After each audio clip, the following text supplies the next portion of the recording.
That was a tough one to take today. For me, the game was pretty much decided on fine margins. But straight away, all the usual doommongers and shock jocks are out in force. Maybe I'm a bit harsh, but he's been in charge for 10 days. What have they been doing for 10 days? What have they been working on? Because today, we didn't see anything. I bother putting branded Tottenham clothes on my body anymore. Because I'm just embarrassed. Destiny Udogie, Van der Ven, Romero and Pedro Porro. As a collective, as a back four today, were absolutely fucking terrible. And what we're seeing, these players are going to need to want it a hell of a lot more than what they're showing on the pitch right now. What percentage chance would you give Tottenham of staying in the Premier League? 10%? The fact is, we lost a pretty close game today from a deflected goal from an individual error against a very well-oiled machine in Sunderland who are very difficult to beat at home. And apart from that, there wasn't much in it. And just to prove the point, I want to show you the basic stats from today's game and then compare them against a couple of other games that Sunderland have played at home against kind of comparable mid-table teams and also against Man City. So let's start with our game today. You can see from the basic stats here, Sunderland, slightly more possession, 52.5 to 47.5. We had more shots on goal. They had slightly more shot attempts. Fouls very similar, so you could see we were battling with them. We were standing up to the physical test. The same amount of yellow cards. Again, proof that we were standing up to them, trying to match them physically, which is very difficult, by the way. Corners, we had more, 6 to their 2. We forced more saves from their keeper, okay? A very even game, fine margins, decided on a deflected goal. This is against Everton early in the season, a 1-1 draw. Sunderland dominated the ball, 60% possession, nearly 61% possession. One more shot on goal, way more shot attempts, fouls 10, 12. Again, we know that Everton are very good defensively, they're very solid, they're very physical. So again, that indicates a pretty even physical battle, very similar to our game. So none of this fucking nonsense about, oh, there's no fight, they're not fighting for the shirt, they're not running about, they're not trying. Nonsense.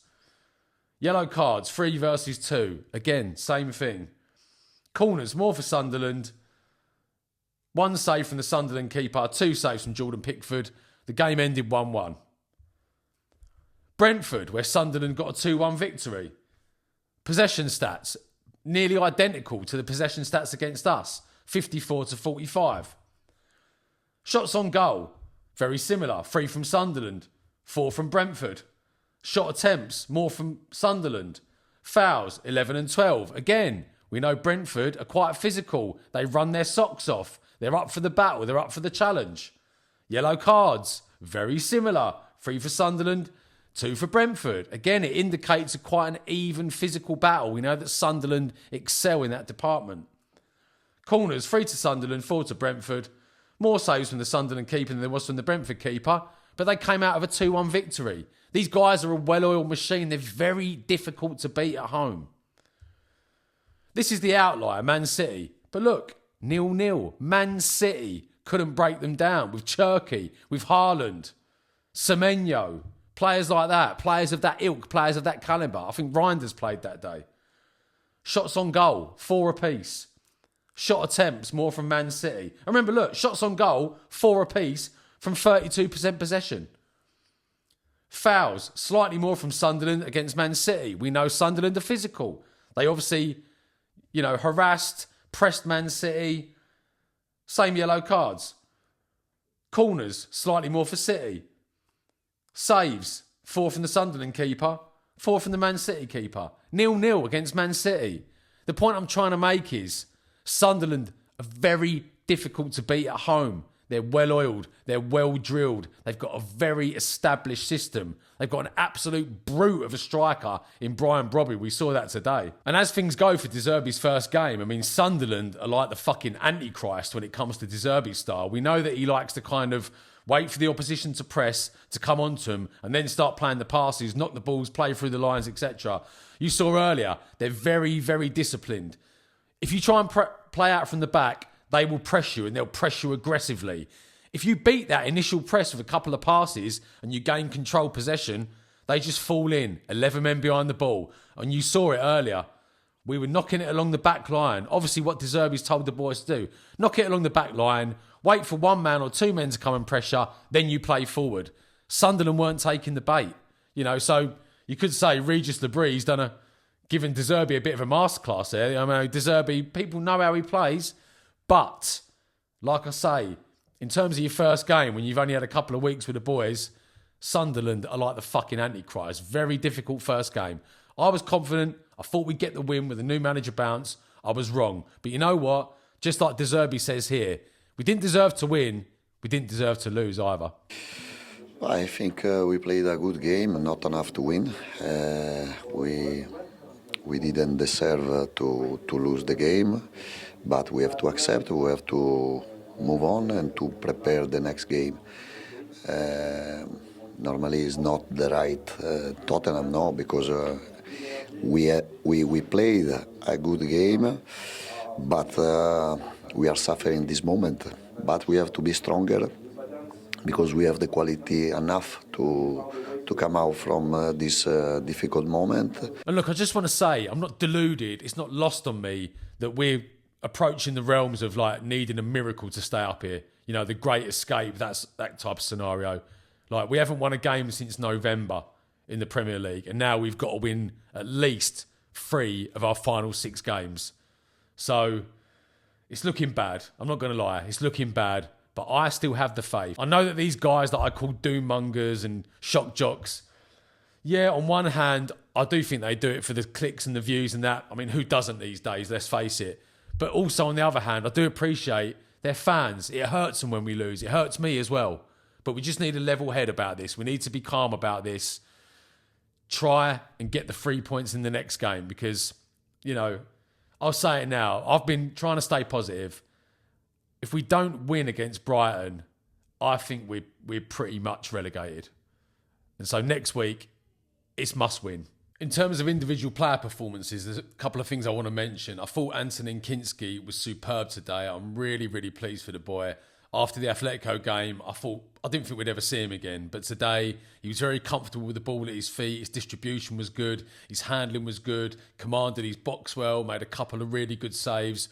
Really, really pleased for him. Secondly, I thought Conor Gallagher was abysmal yet again. I mean, the world's greatest YouTuber Expressions calls him Conman Galloper, and I can see exactly why. He's a 1,500 metre runner masquerading as a footballer. I mean, the same goes for Papsar. The same goes for Lucas Bergvall. They're just runners in football shirts, basically. I thought Bergvall was poor as well today. Like, both him and Gallagher, pretty non-existent. Didn't offer much at all. Didn't put any tackles in. Can't control the game. Didn't make any meaningful passes. You know, I can see why De Zerbi picked that midfield today. He wanted to kind of match Sunderland's running power and match Sunderland's physicality in there. Didn't work. The balance wasn't quite right. For me, the midfield for the rest of the season has to be Polinia, Archie Gray and Xavi Simons. With that, you've got a blend of runners, you know, Archie Gray especially. Polinia is a very good reader of the game, a very good tackler, lacks a bit in quality. And then you've got the creative player, Xavi Simons. That's got to be the midfield three for the next game and for the rest of the season. Uncharacteristically, I thought Dom Solanke was poor today. He didn't look at the races. He didn't get much service. And obviously, Sunderland are very physical. Solanke's physical himself. But I thought Alderete absolutely marshalled him out of the game. He was really good today, actually, the Sunderland centre-half. But I think Solanke has to come out of the team. Richarlison wasn't great on the left either. I know he's played there in the past. He's a bit older, a bit heavier, not as quick now. I think Richarlison has to go to centre-forward as our starting centre-forward. And I think Matisse Tell has to play on the left. I think gives the team a lot more balance. So with that amended midfield and with Tell on the left, I think we'll look a lot more threatening against Brighton. And lastly, the right-hand side of the team, Kolo Muani and Pedro Porro. The problem is there's no obvious solutions there. And, you know, the decision to sell Brennan Johnson earlier in the season is just looking crazier by the week. Kudus had played every minute of every game up until his injury. So we needed some backup for him. We've got absolutely no backup whatsoever. Kolo Muani is not natural there. I thought he was poor today. Gave the ball away far too many times. He couldn't beat his fullback once. He didn't put a meaningful ball into the box. But like I say, there's no obvious solution. Also, Kolo Muani, you can't expect him to be a good defender. To be fair to him, he done the running, he tracked back today, but he got beaten in one-on-one situations so many times. And then behind him, you've got Pedro Porro, who I've said many times is a wing back. He's not a proper fullback. He's not a great defender. He's got good quality on the ball, and there are certain decent parts to his game, but that side of our team is really vulnerable. I think teams will look to exploit that. The only solution I can possibly think of, and Igor Tudor tried it, it wasn't too bad, is play Jed Spence at right back, who's definitely more defensively solid, and then play Pedro Porro as the right forward. It gives the right-hand side of the pitch a bit more solidity, but it's not great. I'm not going to lie. The right-hand side of the pitch is a massive problem. So 1 week into the next game, the next cup final, keep the faith, guys. We can do this. We've got a proper manager in charge now. He's got another few days' worth of training. He'll get these boys up to speed. They're not as bad as we all think they are. I'm sure of it. Keep the faith. Come on, you Spurs. Let's do it.